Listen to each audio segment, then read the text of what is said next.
class, how are you? I am your science teacher. Now we will start our lecture. Video number 1, the classification of living things. Classification of living things के बारे में आज हम पढ़ेंगे. Now turn to the page 1. All living things are made up of cells. सारी living things जिंदा जानदार ठीक है वो सेल से मिलके बनते हैं. Now turn to the next page. Page number 2. Classification of living things. Classification is basically the division. Okay, we can arrange everything in the world into 3 groups. हम दुनिया में सारी चीज़ें जो जितनी भी पाई जाती हैं उनको हम 3 हिस्सों में 3 ग्रुप्स में डिवाइड कर लेते हैं. Some things are living now, others were once living and some were never living. कुछ ऐसी चीज़ें हैं जो ज़िंदा थी, कुछ ऐसी हैं जो कभी ज़िंदा थी लेकिन अब नहीं हैं, और कुछ ऐसी चीज़ें हैं जो कभी भी ज़िंदा जानदार की सूरत में नहीं थी. Dividing things into groups help us to understand how all the different things in the world fit into a pattern. Now it is the main point which in this point we will discuss about that why classification is necessary. कि classification की हमें ज़रूरत क्यों है. हमने classification को इसलिए हमने इस phenomena का यूज़ किया है ताकि हमें understand हो जाए हर चीज़ clearly. ठीक है, understand how all different things in the world fit into a pattern. कि सारी चीज़ें कैसे एक पैटर्न में, पैटर्न मीन्स किस तरह एक तरतीब के साथ फिट हो जाती है. यहाँ पे आप देख रहे हैं कि एक मैप सा बना हुआ है. ठीक है, यहाँ पे आप देखें blue green algae first living things and bacteria. Blue green algae first living things and bacteria से आगे फर्दर सब ब्रांचेस और ब्रांचेस निकली हुई हैं. ठीक है, यहाँ पे लाइक प्रोटिस्ट हैं, ग्रीन एल्गी है, ब्राउन एल्गी है. ये सारी चीज़ों के बारे में हम इस यूनिट में डिस्कस करेंगे. Okay, now move to the next page which is page number 3. Start reading. Scientists who study living things are called biologists. What are biologists? Biologists are the scientists who study living things. Biologists scientist होते हैं जो living things को study करते हैं. Biologist divide things into different groups. This is called classification. यही biologist जब living things को divide कर देते हैं ग्रुप्स में तो उसको हम बोलते हैं classification. Biologist classify all living things by dividing them into large groups called kingdoms. ठीक है, each kingdom is a huge group. Huge का मतलब होता है बड़ा. हर किंगडम बहुत बड़ा ग्रुप होता है. The 2 main kingdoms are those of animals and plants. अब यहाँ पे ये बात बताई गई है the 2 main kingdoms are those of animals and plants. ठीक है, जो सबसे बड़े किंगडम 2 होते हैं वो होते हैं एनिमल्स और plants. Biologists already know about more than 1 million different kinds of animals and more than 350,000 kinds of plants.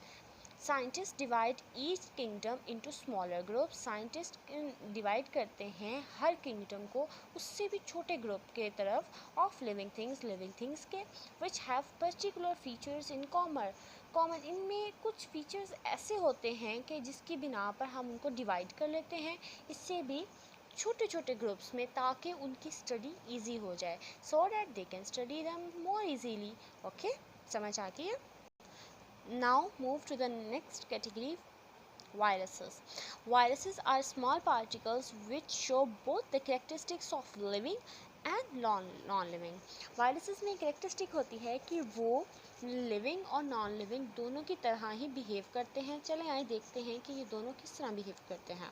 Viruses are made up of chemicals. Viruses chemical से मिलकर बनते हैं which are just like those. ये उस तरह होते हैं found in your body कि जैसे आपके जिस्म में मौजूद हो. Some scientists say that viruses are not really alive. कुछ साइंटिस्ट का कहना है कि जो वायरसेस होते हैं वो ज़िंदा नहीं होते. They can only survive by entering the cells of animals, plants or bacteria. ठीक है। ये ज़िंदा सेल्स नहीं होते, लेकिन जब ये एंटर करते हैं किसी भी सेल में, जो एनिमल का हो सकता है, लाइक हमारा ह्यूमंस का, या किसी भी एनिमल का, या प्लांट का हो, या बैक्टीरिया यूनिसेलुलर भी होते हैं, मल्टी सेलुलर भी, ये हम आगे जाके इसको डिस्कस करेंगे। ठीक है। तो इसके अंदर जब एंटर होते हैं वायरसेस, तो वो एक्टिव हो जाते हैं। वंस इनसाइड अ सेल, एक बार सेल के अंदर, the virus uses the cell's material to live and reproduce, कि सेल मटेरियल को यूज़ करते हुए इसने रिप्रोड्यूस करना है, इसने ग्रो करना है, इसने रेप्लिकेट करना है। ओके।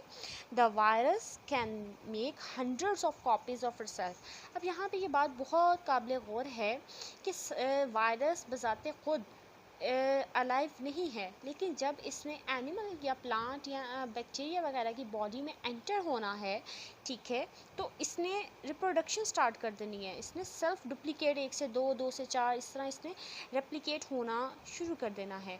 अब ये लाइन देखें, the virus can make hundreds of copies itself. अब इसी मेथड को यूज़ करते हुए वायरस ने क्या किया, हंड्रेड्स ऑफ कॉपीज़ अपनी बना ली। The healthy cell is taken over and destroyed. तो इससे क्या होगा, ये हमारे लिए वायरस इतना ख़तरनाक है कि ये एंटर जब होता है बॉडी में, तो ये खुद ब खुद ही रेप्लिकेट होने लग जाता है, क्योंकि इसको बॉडी एक एक्टिव साइट के तौर पे मिल जाती है। नाउ द हेल्दी बॉडी क्या होगा, उसको डिस्ट्रॉयड हो जाएगी, तबाह हो जाएगी। ठीक है। Which can make the animal और प्लांट वेरी इल, जिससे एनिमल या प्लांट जिसमें भी वो एंटर हुआ है वायरस, वो फिर क्या होगा, वो बिल्कुल बीमार हो जाएगी body. Virus can cause diseases such as common cold आम सर्दी, एंड इन्फ्लुएंजा, इसको ज़ुकाम बोलते हैं आम लैंग्वेज में, जो बहुत ज़्यादा फ्लू हो जाता है। ठीक है, वो कॉज करता है इन ह्यूमन बीइंग्स, इंसानों में। जी, आज हमारा टॉपिक यहाँ तक ख़त्म होता है। ठीक है। जी, यहाँ पे हम डेट लगाएंगे 6 मई।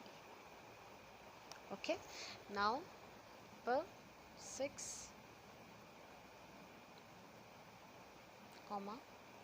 2020, यहाँ पे क्लास वर्क लिखेंगे, और यहाँ पे वेडनेसडे।